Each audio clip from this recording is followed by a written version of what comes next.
You know the vibe, I know the vibe, we know the vibe is Azzy Vibes in the cut. Tonight, we gonna be reacting to... I like when I get rudely interrupted by people. That shit. Alright, I'm back now. I was rudely interrupted. Bro, literally over here calling me, right? Over here calling me. Look what time it is. It's 11:32 at night and you over here interrupting. But tonight we about to be reacting to, is he still on Frank Block? What happened to Slim Jesus?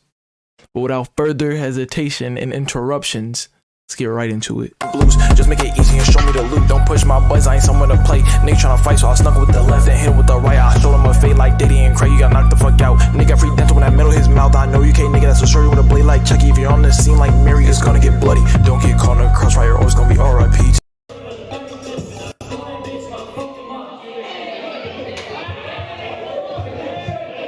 Support real hip hop, bitch. How you gonna get bitched on stage while you performing? I never even seen this video.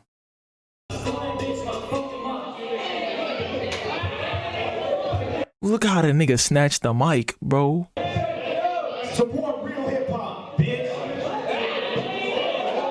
That nigga got a mean cranium on him. Get that shit. That shit extraterrestrial. No, let me stop playing. Let me stop playing. Today I will be talking about a rapper that had the whole industry talking about him, and then he disappeared off the map. This unassuming skinny rapper lends credibility to the idea that anybody can become an MC with a computer, enough hustle, and internet access. With his angry, aggressive style of rap, Slim Jesus often draws comparisons to both early MGK and Eminem. But it's not because of his raps, it's partially due to his build and platinum blonde hair, as well as his dirty, on-the-grind white rapper vibe. Although he hasn't exactly really popped yet, the 23-year-old rapper has both a label signing and an official studio album under his belt, despite his main fan bases being more related to his social media presence than his actual music. He quickly garnered attention around 2015, and he had labels approaching him, but over time his career in the spotlight began to fade. Today we'll be discussing the grimy, hardcore savage known as Slim Jesus.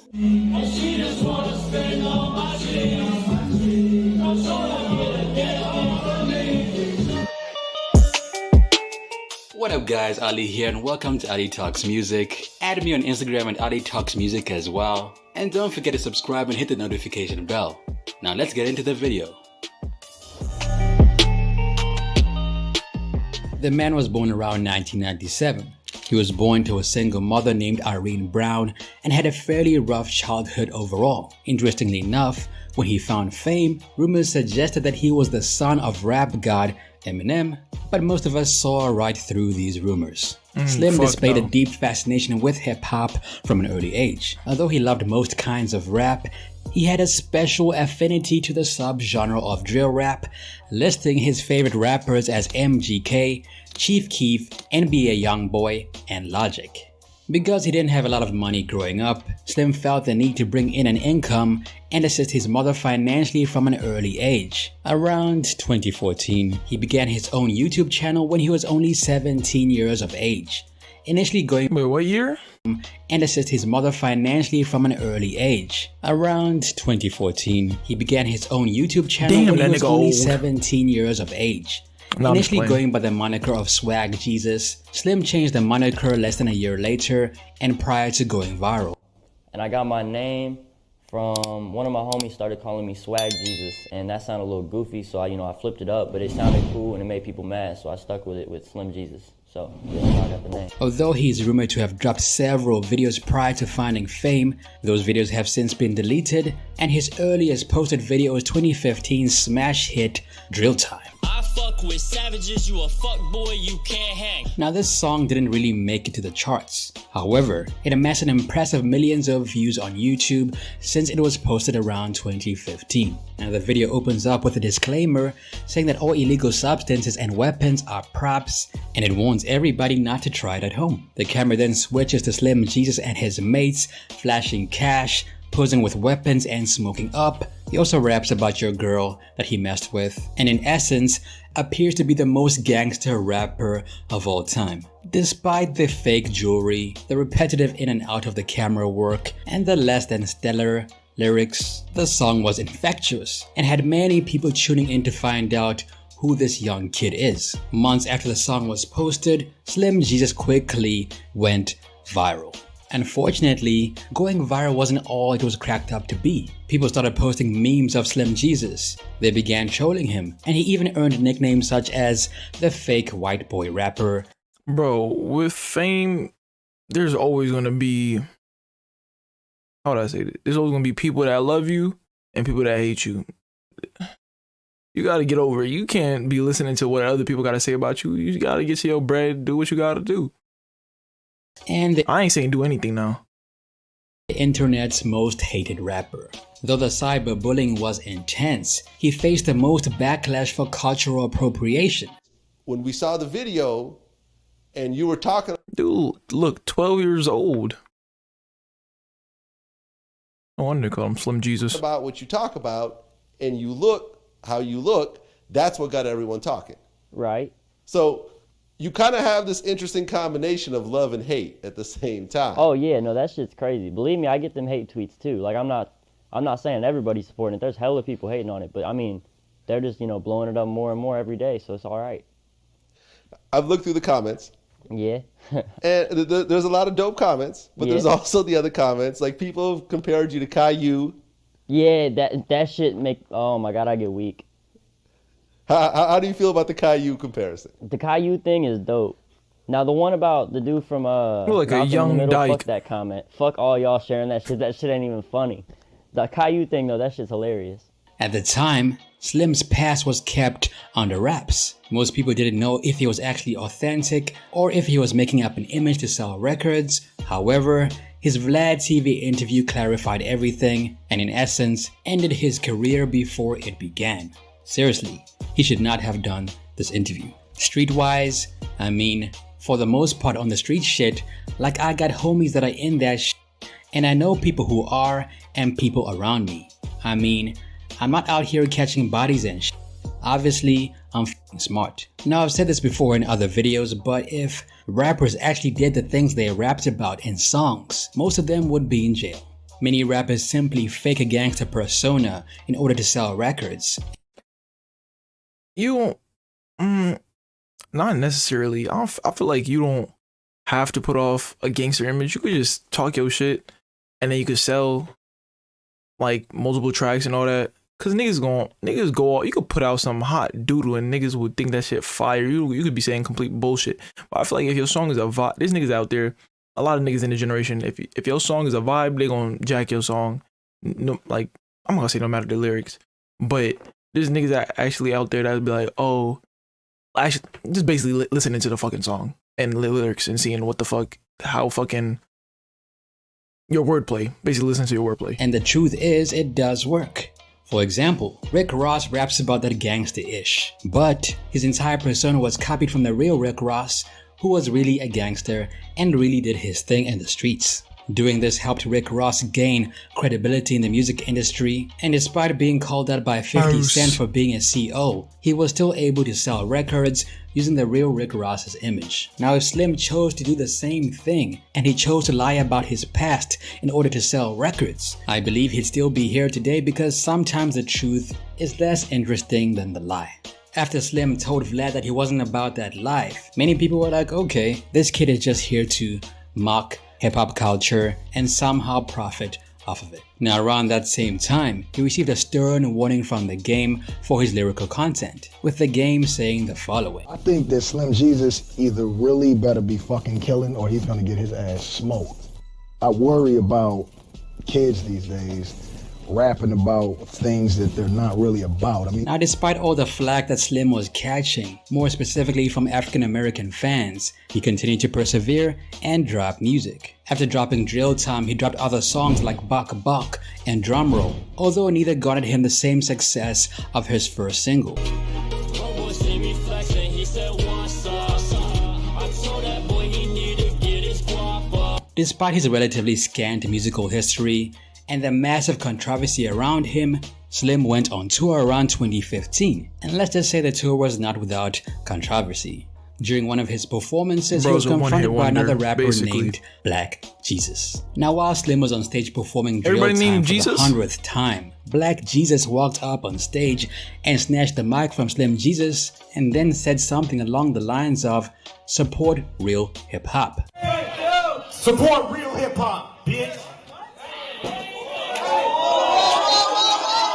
He then dropped the mic and walked off stage of his own accord. Now, in the video, Slim looked visibly shocked. He was clearly blown away by what just happened, but he then decided to complete the rest of his set. Now, we later found out that the whole debacle was planned by Black Jesus in order to promote his Ball So Hard video, which dropped the next day. Now, I personally thought that was a sucker move because Slim was not really about that life. If Slim was 6 feet tall and went to the gym all day every day, Black Jesus would not have gone on stage. And the only reason he did so is because he knew Slim Jesus was an easy target. On the flip side, Slim was really rapping about that gangsta-ish, so maybe the attention he was getting was warranted. Now, Slim said the following about the incident. "Yo, f that DJ from last night. Bitch will do anything for some fucking attention." Now, despite all the hate landing at his doorstep, Slim was a hot topic for a while. He was accumulating a fan base and even claimed that he was approached by several labels. The most interesting offer he received was from Birdman, and in a video dropped to YouTube titled "King Yella joined Slim Jesus on a call with Birdman about a deal," Slim can be seen on a phone call recorded by King Yella, who also takes part in the conversation with a man who is allegedly Birdman. In the video, Birdman could be heard saying the following: "I don't want to waste your time or mine. I think you special. I knew you were someone we can fuck with. I'd like to see you. I respect it, but I think I can change the way y'all living. Y'all fuck with the biggest shit in the world, dog. I am the biggest shit in the world. I got the biggest artist in the world. We rotate that shit. But we can't hear the call. Why I gotta hear him tell me about the call? We make that shit pop. And I got the biggest system." Hey, son, that might be a good look. What up, Bird, man? This King Yella, bro.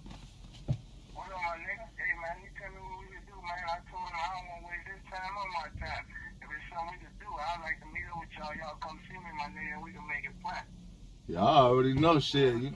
We just got it. What is that, a Nokia? Though. You know, I'm with it. You feel me? I'm gonna tell little bro that might be a good look, man. You know, motherfucking rocking with Cash Money since a motherfucker little one, you know? However, while this opportunity would have been the opportunity of a lifetime for most up-and-coming rappers, Slim flaunted his independence and hung up on Birdman. He then went on to say he would not be joining a label and wanted to maintain his career as an independent artist. Soon, Slim released his own video to Instagram in which he appeared to be burning a contract from a major label. In the video captioned, "Fuck label, #independent money," the rapper says. A little fun fact a lot of y'all don't know. I've been had offers from the same bullshit ass labels signing your favorite rappers. And you know how I feel about them. Fuck the label. We getting independent money, bitch. In just a few short months after going viral, from around August to November, Slim made many enemies in the music industry and was even targeted by fans online.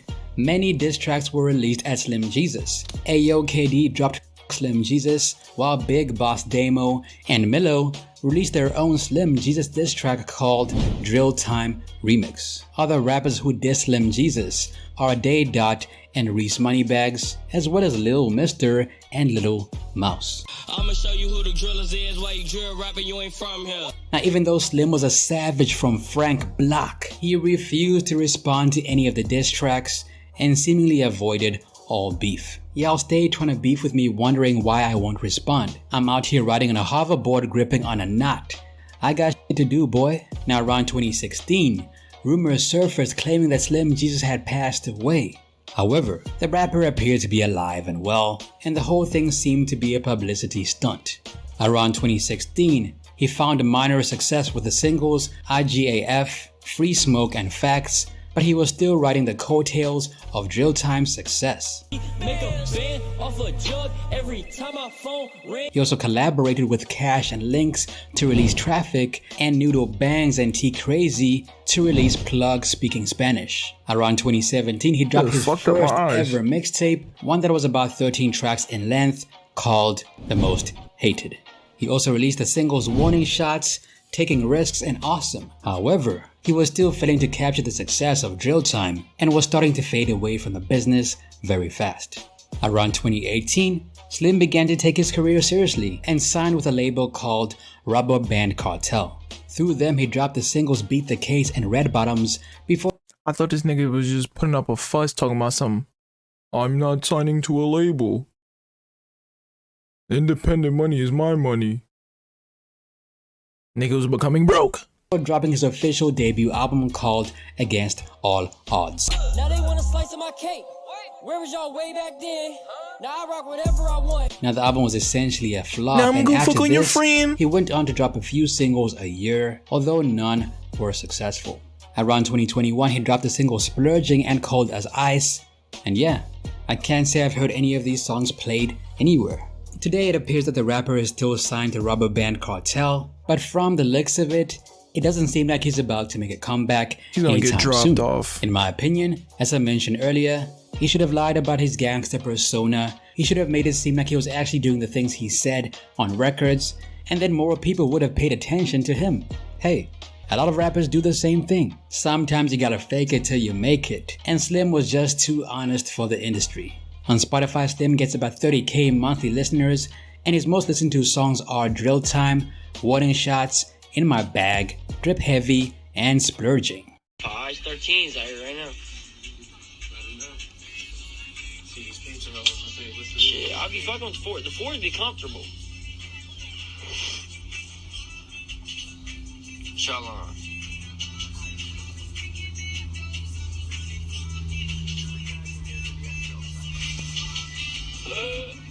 He said we can squash it right now.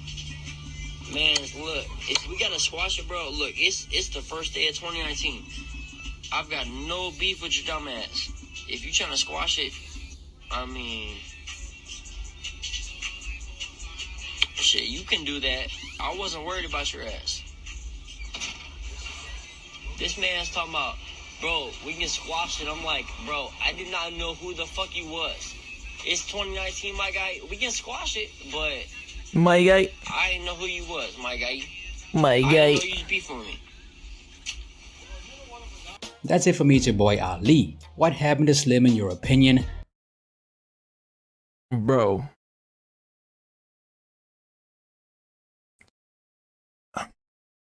He should have, I feel like he could have kind of grasped his career if he would have did the deal with Birdman. Cause King Yella, he up right now. He's still making, I think he's still making music. I don't even know. But I think he's still making music. But he could have been up.